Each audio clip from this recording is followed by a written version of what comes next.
বাংলাদেশ জামায়াতে ইসলামের সহকারী secretary general মাওলানা রফিকুল ইসলাম খান বলেছেন, জাতীয় নির্বাচনের আগেই সরকারকে গণহত্যার বিচার করতে হবে। বুধবার দুপুরে বাংলাদেশ জামায়াতে ইসলামী রাজশাহী মহানগরীর উদ্যোগে ২৪শে রক্তস্নাত গণঅভ্যুত্থানের শহীদদের তথ্য সম্বলিত দ্বিতীয় স্বাধীনতার শহীদ যারা শীর্ষক স্মারকগ্রন্থের মোড়ক উন্মোচন অনুষ্ঠানে প্রধান অতিথির বক্তব্যে তিনি এই কথা বলেছেন। রফিকুল ইসলাম খান আরও বলেছেন, শহীদের সংখ্যা নিয়ে কোনো দলীয়করণ করতে চায় না জামায়াত। দেশের সর্বশেষ কতজন শহীদ হয়েছে তার সংখ্যা এখনও নির্ধারিত হয়নি।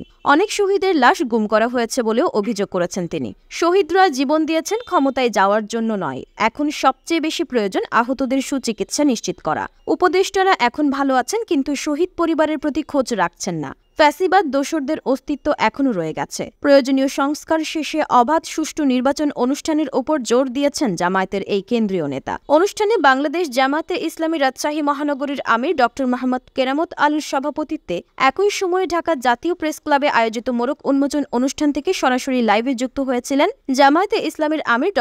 শফিকুর রহমান।